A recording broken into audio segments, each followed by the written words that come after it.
Hello and welcome back to our continuing adventures on the Let's Defend platform. Today we are tackling underneath the incident responder path SOC178 or WannaCry Ransomware detected. This occurred March 15th, 2023 at 2:41 p.m. Event ID is 128 and this is a type of ransomware or event type ransomware. So it looks like it targets Gerrard. It was allowed. Alert reason. WannaCry IOC detected on host. File path. Hard disk value 1. So probably C drive. Python 3.9. TCL at WannaDecryptor at .exe. L1 note. When I examined the alarm, I saw the username Gerrard. I received an email with a URL in it. When I tried to go to the relevant URL in a sandbox environment, I saw that it downloaded a zip file. Relevant file is a password I could not open. Okay, so first things first, then we're going to go take a look at email. And if we dig through here, we've got red team, and they're going to target 172.31.31.155. And Gerrard is 172.16.17.64. So it is not red team activity, at least according to the notification. So we get poc.info at security.io 2021 or 2023 spring event with the subject line.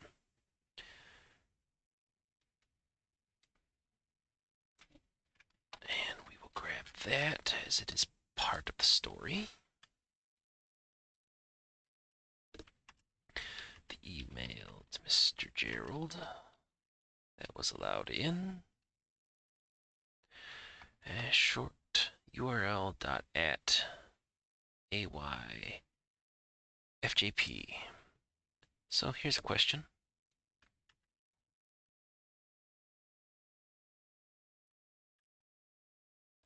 Does it still exist? Looks like it redirects to a files-ld. Yes, it does. We get a request plus 4 plus quotation plus RFQ 196.zip. Okay, so it is still live. I think there was a second email too, was there not? Yes, Gerrard replying back in regards to it. And it has the password of infected.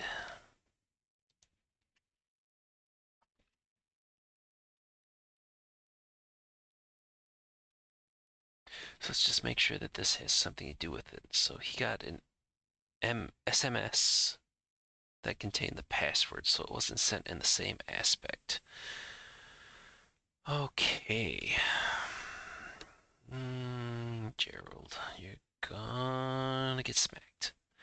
So we are looking at email at 2:30, the reply back at 2:35, where apparently he's opened up the zip file and sees the exe. And this alert triggered 2:41 after the email and the reply email. So yeah, probably a pretty good chance that he done did get popped.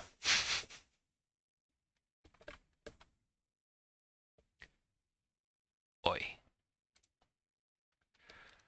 Okay. So, threat intel. Do you have anything for shortcut?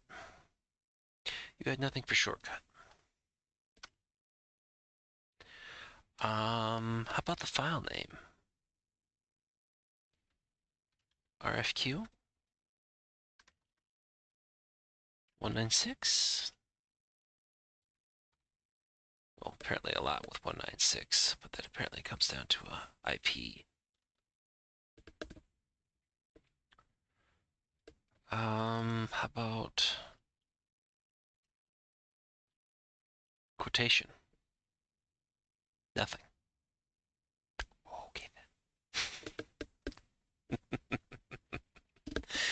So we are looking at sometime past 2:35.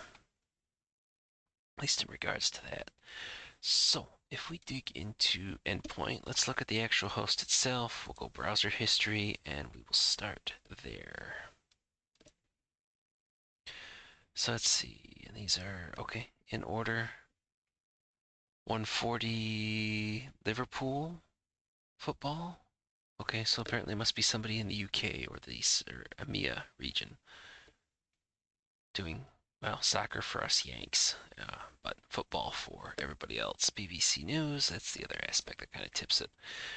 And here's the same thing, files dash ld dot l3 dot us dash east dash 2, Amazon AWS to make it the same exact file at 40. And this looks like this fires off after, which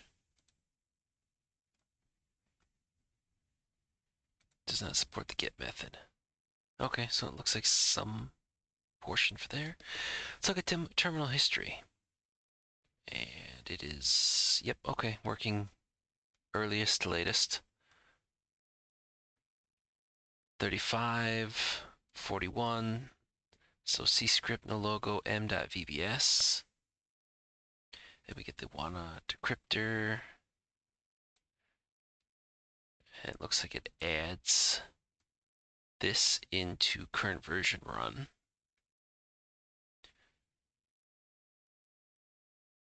And then it looks like it knocks out, there, cleans out the volume shadow copy.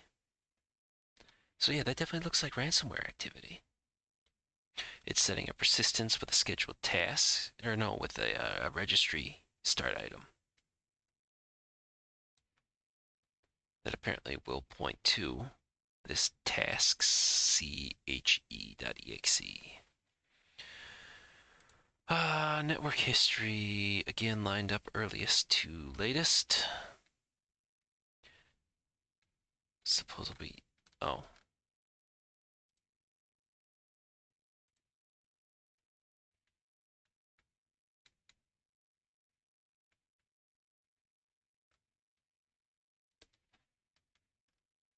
Yeah, I actually did a little bit of pre-gaming with this one.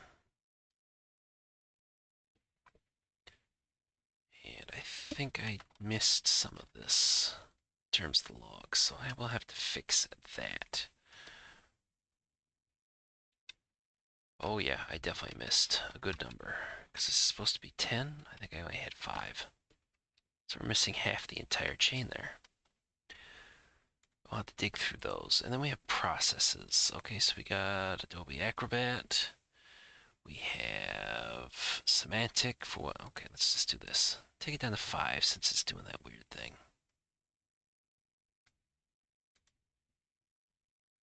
And I just said I wanted to try this. And it links directly to the hash results instead of VirusTotal. That's neat. I don't think this was underneath the SOC analyst path. So 2 days ago, nothing flags it. I'm assuming it is indeed signed. Yeah. Okay. Good. And then we have semantic.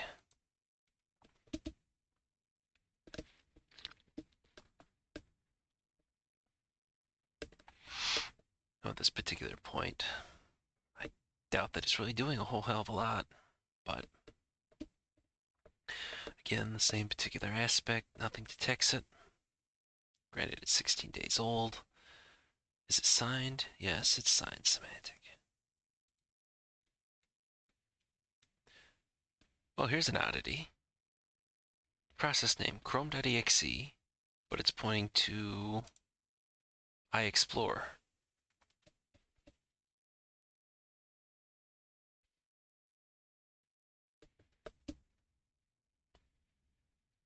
So what, they have an image hijack in there or something like that? That if somebody goes and runs chrome.exe, it just launches it inside of Internet Explorer. Although I didn't think that you could still end up doing that because I thought they disabled that. Notepad.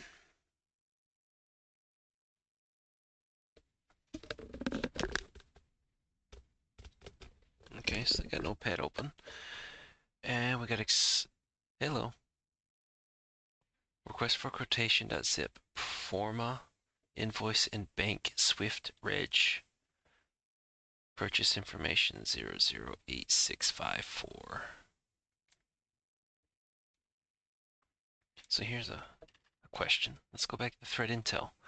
You guys have anything on this? Of course not.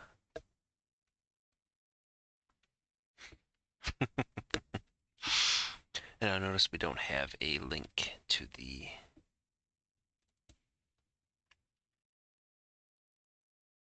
hash there, but let's just take a look. Is this going to be for Explorer, or is this going to be for the actual...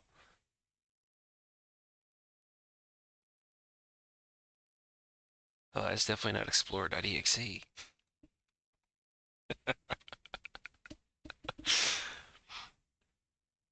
Super key pass, disk part. Hey, that tasks CHE. Was that not something that was denoted in, in the terminal history for the workstation? File voucher. Hey, look. Pro forma, invoice, bank Swift, reg, PI. So the names are exactly the same. It tries to masquerade as disk part. There's a disk partitioning tool inside of Windows, supposedly.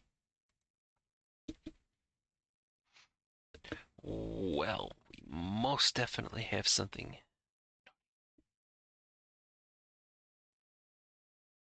And not that we really need to, but I think I've still got a couple of scans left in this.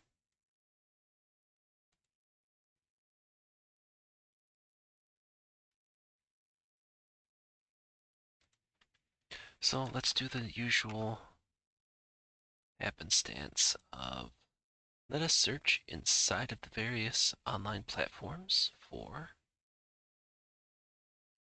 the MD5.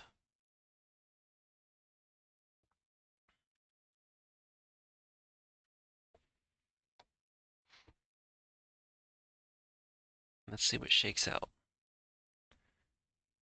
Okay, so Integer is going through doing an analysis, and bing, bang, boom.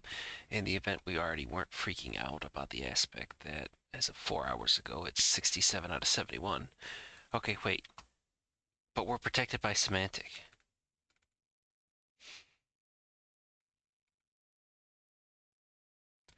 Except for the fact that semantic should have picked that up. Although, okay. I suppose, maybe, this is kind of the problem. We're comparing, June 24th, 2023 analysis time that semantic picks it up, as opposed to, what was it supposed to be? March 15th, 2023. So semantic may not have detected it at that particular point. Kind of the problem of doing it this way. But okay, we got a bunch of things we can play with on this one. Wrong search term. Oh, what is it? MD5 with the hash then?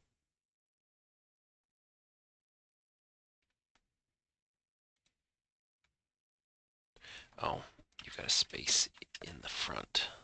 That's why I didn't find anything. I mean, not that we really need to go to this extreme. I mean, we've got more than enough info here. All malicious, all comes back WannaCrypter.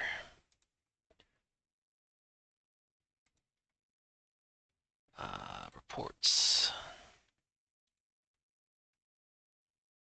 We care about your privacy. Yeah, not to make too fine of a point of it, but I don't think anybody cares about our privacy.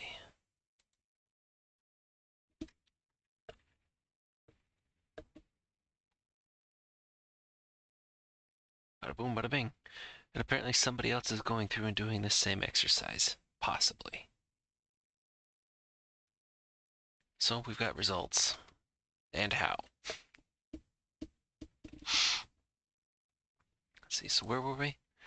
Okay, so they get this, they pull this down, they run the executable.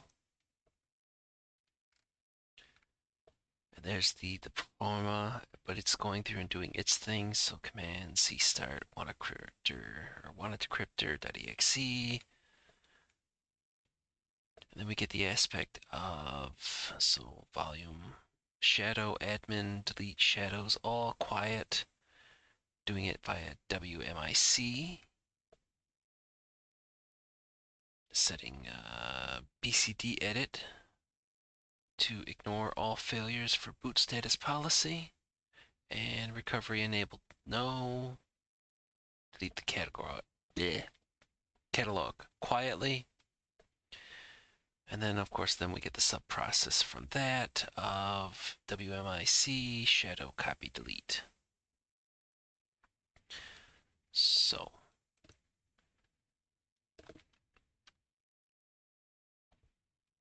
realistically, what you would go through and do, I mean, obviously you would talk to your EDR vendors, everything else like that, or if you've got to come up with various ways to, you don't have EDR, you just have AV, maybe centralized platform, have it help you.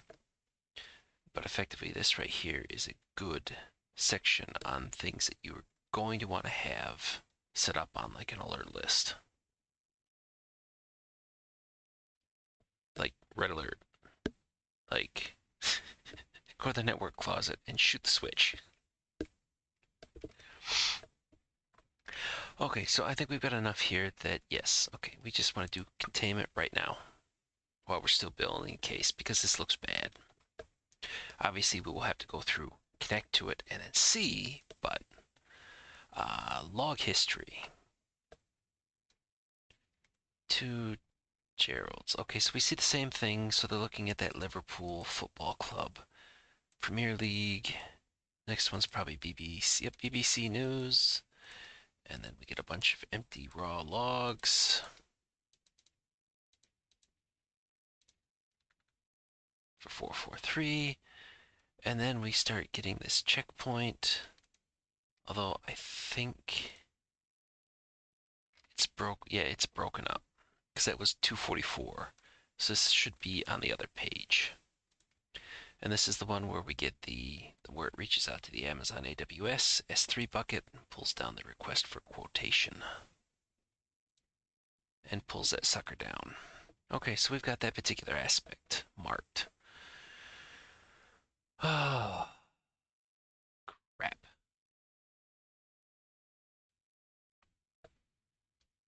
And of course, no threat intel here. What about just Amazon AWS? Is there anything here that comes through? Yes.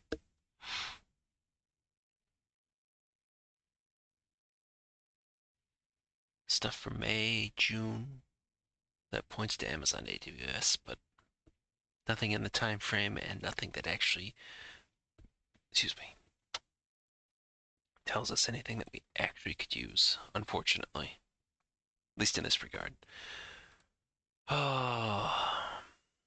So the question would really be, okay, this particular point, we know that this looks bad, but so Gerald's going to have to probably be pulled into HR and somebody high level on IT security and to ask, it's like, hey, why did you open this? Why did this supposed person have your phone number in order to receive an SMS of the password for the file?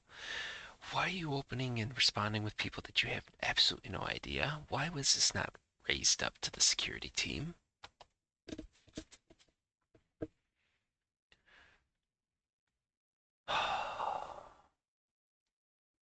I mean, effectively, we would want to go through and collect the email as evidence, and we would want to remove it from their box because we don't want them clicking the same link and putting the same password in. Because that would be bad. But we've already got this particular aspect, so if we go through,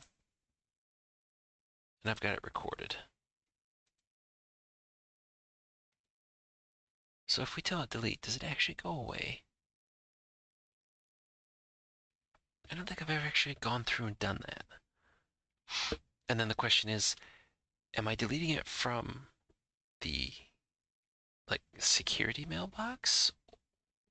Or am I deleting it from the end person?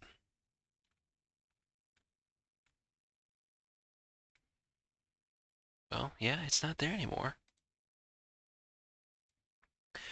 But so we've already taken copies, but I just want to get rid of it. Just boom, gone. You will not be reinfecting us afterwards. Okay, let's do a go ahead and do a connection because yeah, now I'm scared. Now I am grossly scared.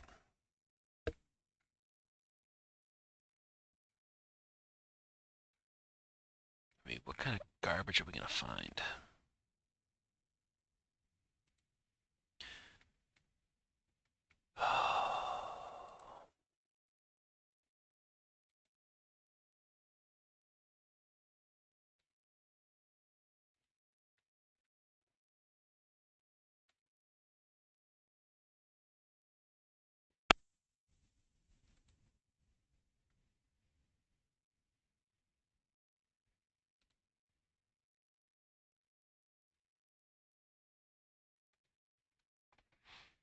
Okay, and now we just have to wait.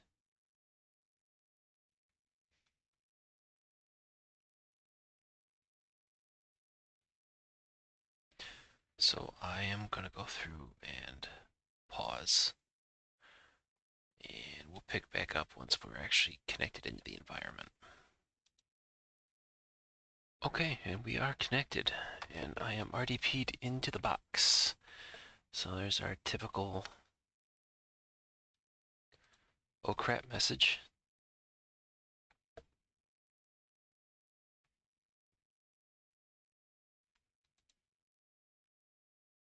We got Sentinel-1, but we are missing semantic. So why did the Sentinel-1 thing not actually kick off? You are secure. Well, maybe now. Wasn't at the time this thing went through. Uh, so there's the Wanna decryptor. Contains an invalid path. Okay, and that's what they would have been looking at. And obviously time has expired.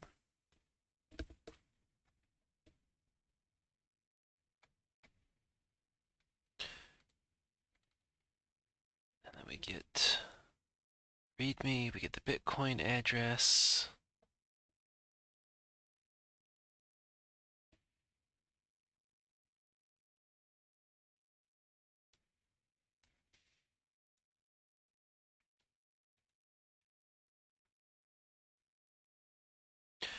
Is their domain actually still up by chance, or is it? I guess we'll find out. Analystnotes.docx. Finance documents, meeting notes, new project.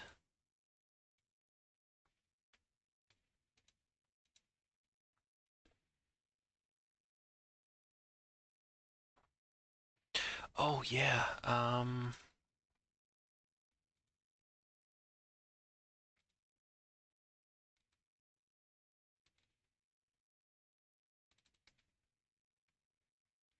Was it TCL? Yep, wanted decryptor, please read me. That got dumped in there. And then wasn't it C Windows temp? Not tasks, although that might be something to take a look at too. Show me temp.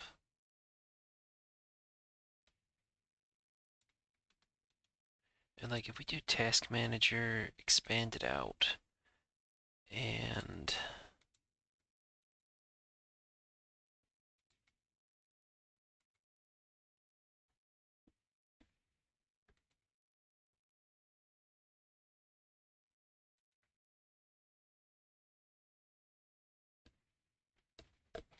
okay, wait a second.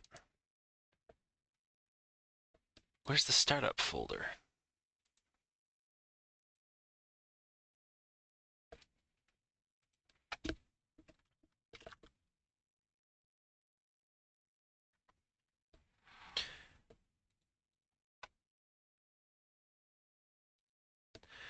You may be wondering, okay, why do we care about the... Okay, it wasn't C Windows temp. It was C users. Let's defend app data local temp 1. It's empty. Okay. H key current user because we are signed in as Let's Defend. Software. Microsoft. Windows.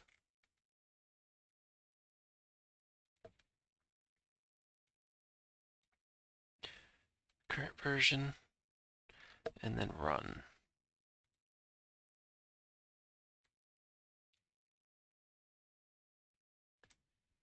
So we just confirmed that, I mean, obviously it was allowed to go through and run. It created that weird named key underneath run, and it pointed back to the folder 2 in which is now entirely empty.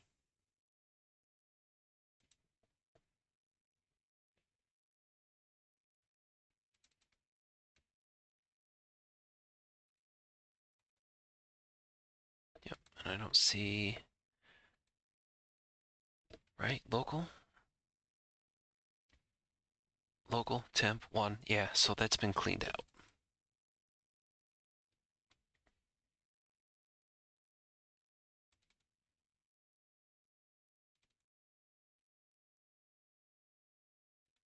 After sent documents. When did this fire? The 15th at 2:41. This is all the 13th, so 2 days prior. So that may not have anything to do with it, unless basically the modified times have been stomped on.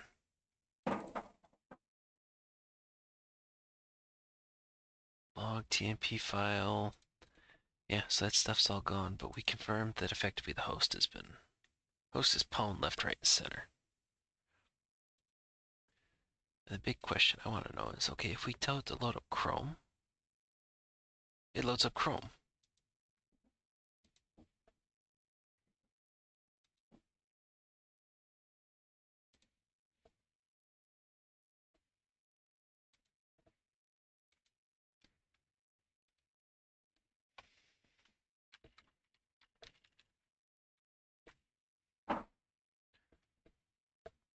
Just trying to take a look, see about web history that would be on the box. Ask me later. Now I have to remember where in the hell was the history for...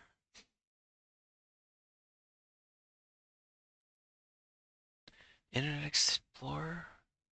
Oh, it's been so stinking long. Delete on exit. Was there not a way to view it? No. God, I have to try to remember. History, there we go. And all we got is the please read me. Well, yeah, okay, this box is hosed. Anything else that we need to effectively confirm? We have the file path from the initial alert, that C Python 39, TCL, and then the Wanna decryptor. We have the fact that the one folder was created, but looks like it's been cleaned out. That wasn't here, was it? No, that was just that it was executed but not mitigated. And no other details that runs through that, so okay. And of course, no sign of...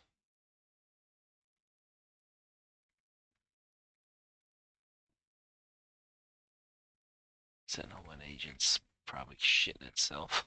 It's like, oh god, what have I found myself into?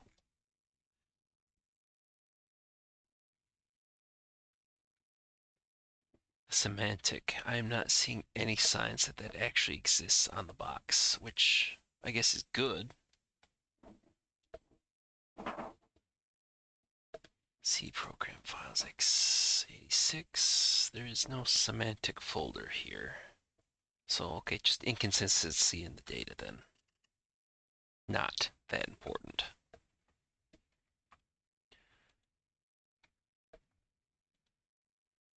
Okay, let's just shut it down. Since next time we start it back up, it will go through and just be a fresh copy of where it was at. And terminate. And bing, bang, boom. And then we'll get rid of that from there, so that way nothing else comes up. Okay, so I think we've got a pretty good idea as to what happened. Gerald got an email from some poc.info at security.io, had a link that directed to a file stored on Amazon S3. That file was the request for quotation RFQ196.zip that was apparently password protected with the password of infected. Inside it contained a exe file named proforma invoice and bank swift reg pi-0086547654, which apparently was instead of something legitimate, was actually WannaCry or some variation there within. That was executed. And so that must have been sometime around 2:41 on March 15th. Because 2:42, no, there's a timeline inconsistency.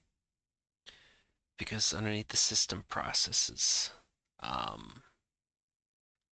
it's the 15th at 2:42:30 where we see the apparent execution from the zip file, that the proforma invoice and bank swift exe. And then 27 seconds afterwards, we see that it's running, and then it's kicking off command, the WannaCrypter.exe. And then roughly a minute after that execute, or the proforma invoice and bank swift exe is run, we get the WannaCrypter kicking off the volume for VSS admin delete shadows all quiet, the WMIC shadow copy delete, and then the edits to the utilizing the BCD edit.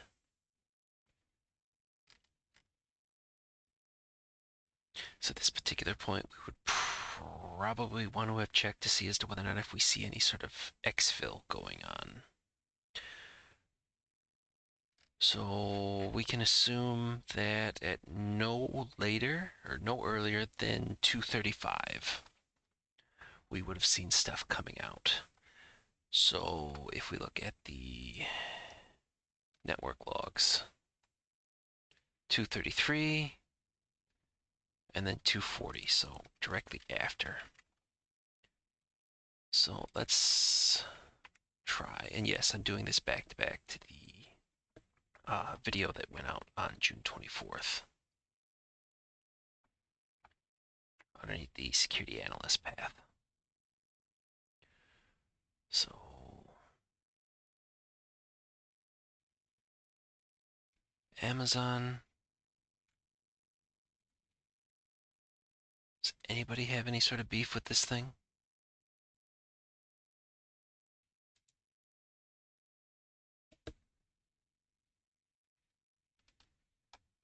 Of course, the Amazon portion is probably the actual pulling down of the zip file, if I had to guess.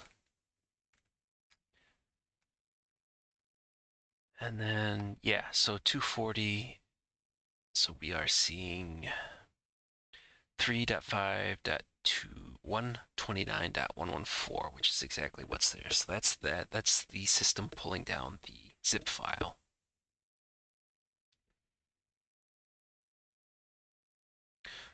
and then basically all the logs stop.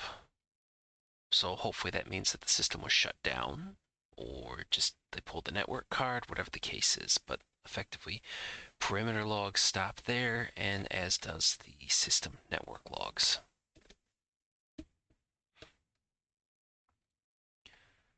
So yeah, this system is hosed. So let's go ahead and take it, and we'll start working our way through the playbook.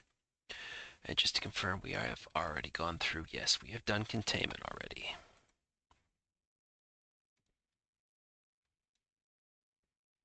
So let's go through and answer the playbook questions.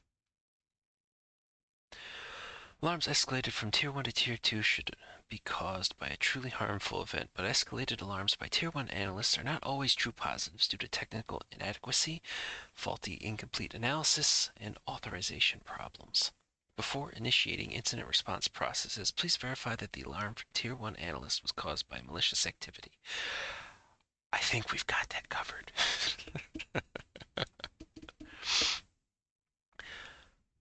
We've done the connect. We have done have verified.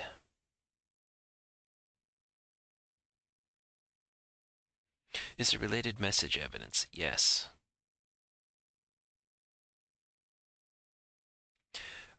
We had a payment address that was visible in the notes.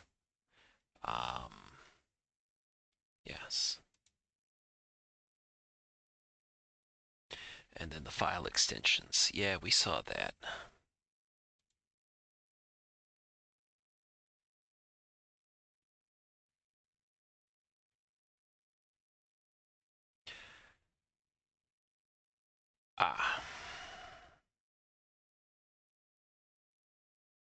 I did not do that.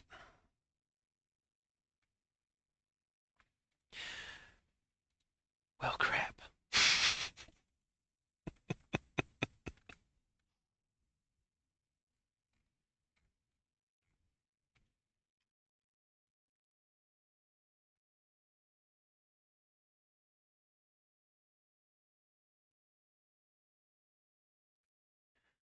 But I will not force everyone to wait through that particular aspect for this to come back up. So I will pause. We will redo the RDP session, and we will go through and do the other aspects. I suppose while I'm in there this time, I probably should know or just grab a copy of the text for the ransom note and any other aspects. But given the fact that we're responding to this now months later, although if we were to assume, I would imagine that the company's not going to want to sit there and actually go through and pay the ransom. I would pray to God that there would be decent backups and that those weren't nuked. Something off system. Hopefully, maybe. But we'll go through the other particular steps from that aspect, and we'll just go from there. So, back in a second. Okay, back in the RDP environment again. So we are in nomoreransomware.org doing the crypto-sheriff.php. I've uploaded from the desktop the analyst notes and the finance documents. And then they want the email, website URL, onion, and or Bitcoin address. So from the note, we just have the Bitcoin address. And let's see specifically what they... And they denote that, yes, WannaCry, which we kind of figured. So if we go through and do the portion they want here, there's the ransom note, and give them a sample of the file. And we don't have anything else.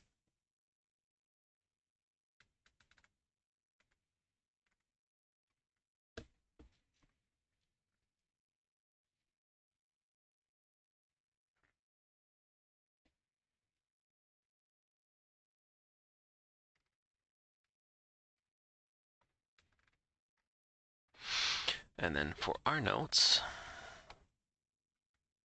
so we're going to say, I'm typing this on the different stuff, Crypto Sheriff reports WannaCry No more ransomware reports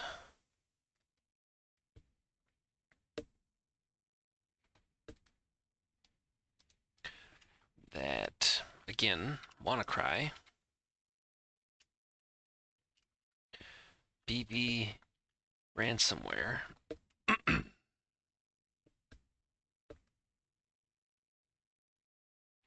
that's by the sample extension, the the Bitcoin address, and then the ransom note. And that is, so let's do this. So underneath the portions,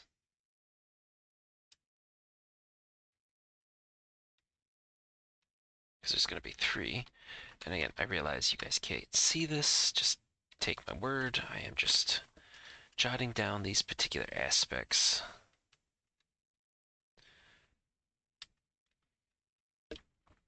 In a tabbed list, just in the event I've got to refer back to them.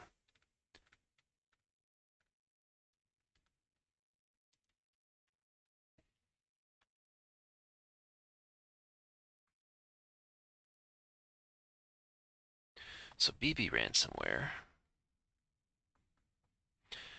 and we need to contact Demon Slay on Twitter or Bleeping Computer for possible remediation to assist with that.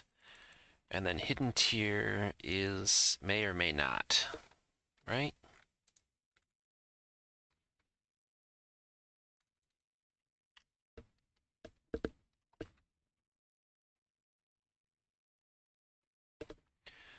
And again, identified due to the Bitcoin address. So in the end, effectively, I just have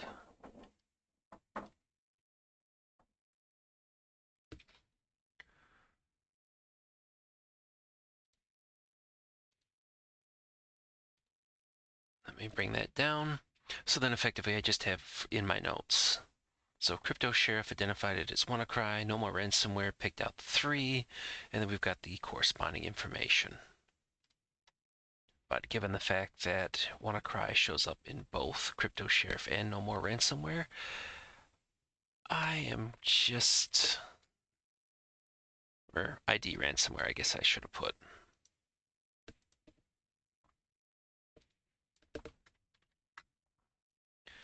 But we've got the 3 items.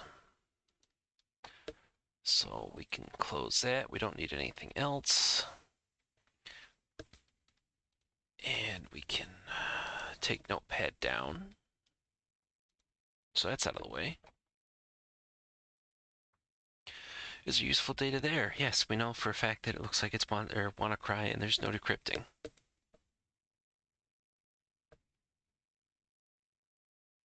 So that was simple enough. Let's kill the VM. So we're not using up any more of Let's Defend's resources than what we absolutely have to. Identify the root cause. Detecting the root cause is the most important stage of incident response process. The open door must be closed quickly. Oh, we figured out what that was already. That was the email chain that was going back and forth. So we would probably go through and just outright block the @security.io domain on top of asking Gerrard, why? Why for you do this?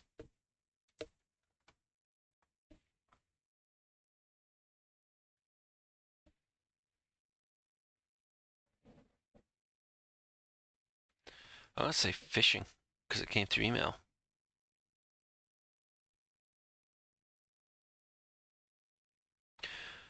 So then we're looking for any other potential hits. So all we have is the IP address in question. So let's go to nothing. Okay, fine. Log management. Did anybody else reach out to this? All we have is 172.16.17.64, which is Gerrard's machine. So, is there more than one infected device? No. Does the device need to be isolated? Yes, which has been done. We can verify by going back to the endpoint security and looking up underneath action. Host is contained.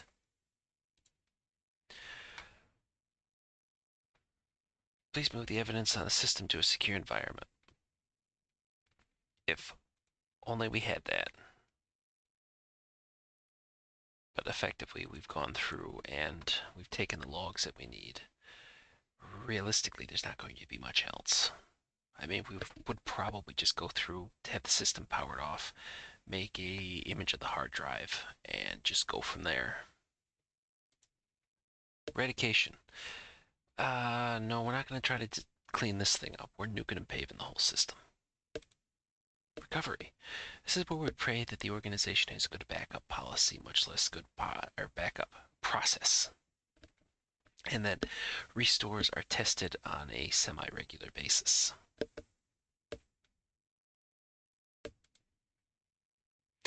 Okay, lessons learned. How did the cyber attack happen? Gerrard got a email and clicked the link, downloaded the file, apparently got an SMS with the password to the zip that was downloaded, executed or extracted the zip, ran the executable on the inside that, and then basically ransomware. How well did staff and management perform in dealing with the incident? Gerrard failed miserably. It's an unexpected email. So, and it's a multi-step process, something that's password protected. So unless Gerrard has something to do with, request for quotes and everything else like that, why are you handling this? Granted, it's an outright failure too that the AV didn't actually stop anything, but you will find that there are numerous occasions that AV is not the panacea that it should probably be. But what would the staff management do differently next time? Similar incident. Unexpected email. Hopefully they've got like a report phishing button and they could just mash that sucker. I mean, this general security awareness thing would be okay. You get something that looks weird, something that you're not expecting. I mean, and Gerrard even replied back looking for instructions to the individual that sent the email, as opposed to actually looping in IT or IT security. So security awareness training definitely would definitely help, I think. Corrective actions, well, Semantic ripped off the entire environment, and Sentinel-1 fully deployed everywhere would probably help in full enforcement mode.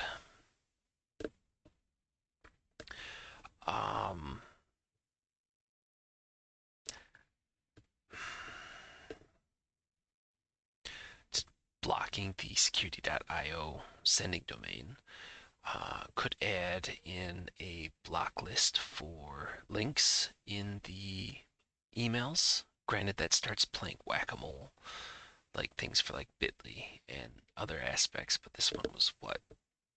Short URL? Hang on, let me go back to my notes. Yeah, short URL.at. You could just go through and just either neuter them or just completely outright block them. Precursors or indicators should be watched for in the future to detect similar incidents. Anything from that domain, anything from that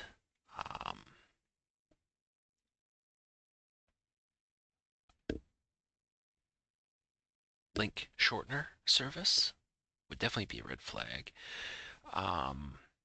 As for actual activity on the box, the aspect that we covered in regards to, let me go back to it.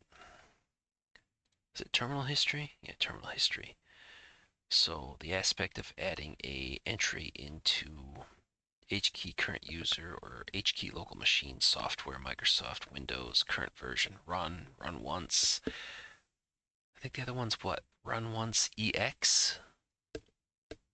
That should be something that's watched and should be alerted on. Um, use of WMIC for shadow copy delete. And of course, we didn't get the whole thing here. I think it's underneath processes that we need. I think it's page 2. Yeah, this whole block here. That should be any individual bits of that. So VSS admin delete shadows. The WMIC, again, shadow copy delete. The aspect for the lesser would be the BCD edits. But I would think that the biggest aspects are going to be anything trying to touch VSS admin for delete shadows and WMIC shadow copy delete. Now, you can expect that if you put in a rule for alerting, that you will get false positives or true positives, but no malicious intent. Because I have seen it previously where things are set to flag on anything touching VSS admin. Well, what you end up having is there are any number of snapshots that are stored on a system. So what you will go through and do, you'll do something like update some software. The system will make a snapshot beforehand, but it butts up on that limit. So it goes through and removes the details for the oldest in order to make room for the newest. So like say it's set up that it just comes out to about 10. So the next one's obviously be 11. So the very first one, so that number 1 would get nuked. So you would see hits that would be corresponding with that, or when like snapshots and whatnot are created. I have seen that flag before, so but the question's going to be, okay, you go, you look, process history, does it look like something's actually legitimately being installed? Then okay, that looks fine then. But if you're seeing like just random executables like this WannaDecryptor.exe or that Proforma Bank and Swift Reg, those type of things would be no.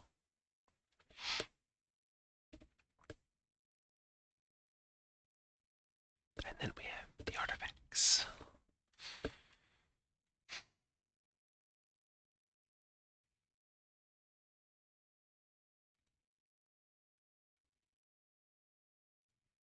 Come on, I need the MD5.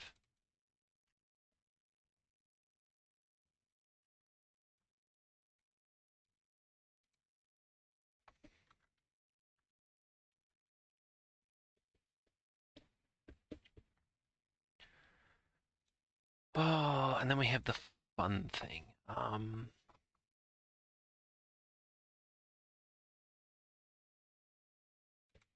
We have an email sender. We have an email domain that we are more than likely going to want to go through and block.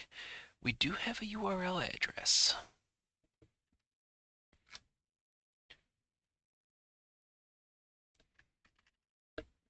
So sender.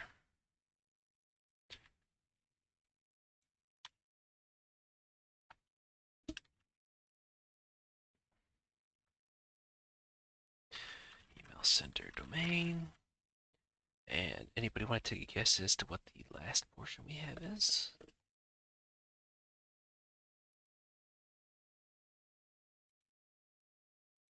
That stupid short link.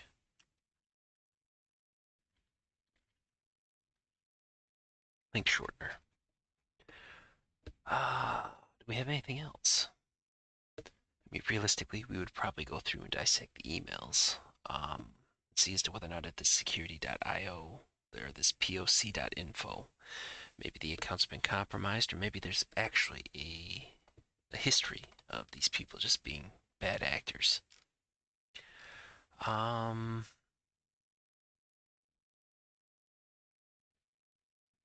mean, the other aspect that we would have is to what that shortens out to. I mean, we do have the URL address for the file itself, where it's hosted.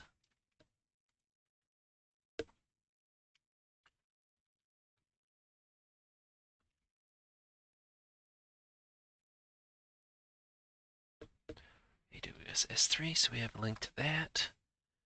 And then we have the, again, overkill, and you probably wouldn't want to put it in there.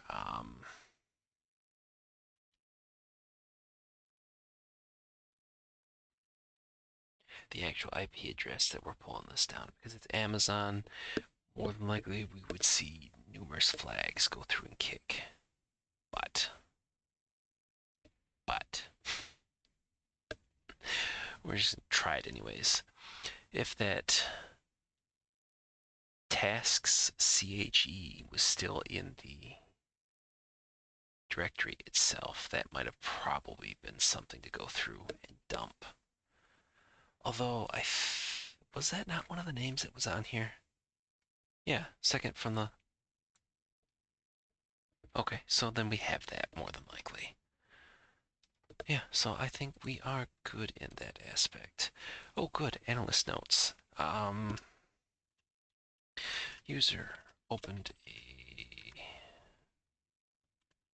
an unexpected email with a link shortener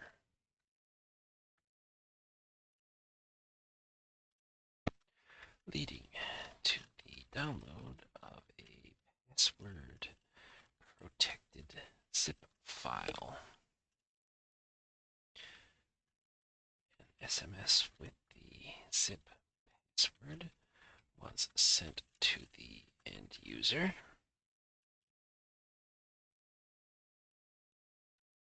And the zip was opened and the containing exe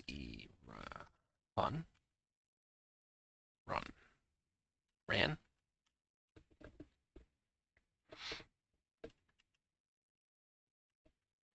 The system was then infected by WannaCry and all files encrypted. System is queued and must be nuked and paved, and user passwords rotated. Additional security awareness and phishing training assigned to user.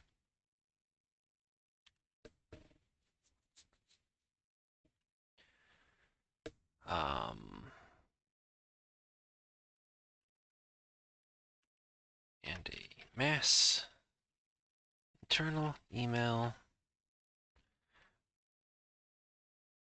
reminder about submitting unknown or odd emails to the security team for analysis.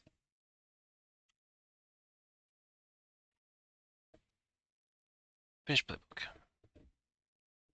And now we will close. Close the alert. It is true positive. We will add the note and we will close the alert.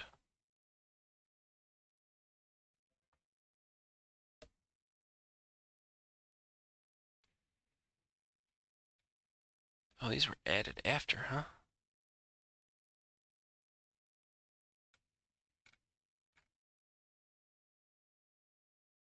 Wait, what?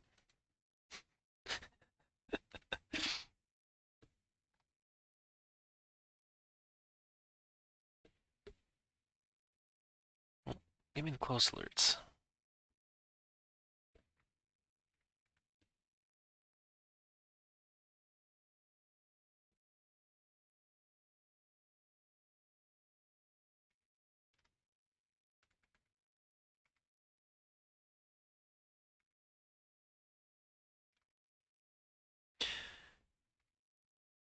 Okay, am I just Oh, date closed. It's right. Don't think I've had enough coffee yet today. I was going through looking, not expecting that it's date closed, but that it was date occurred. And we don't have anything else in regards to that one. But we did get full points, so that's awesome. So there we go. This has been underneath the incident responder path. SOC178, EventID 128, otherwise known as WannaCry Ransomware detected. That apparently occurred March 15th, 2023 to 4:41 p.m.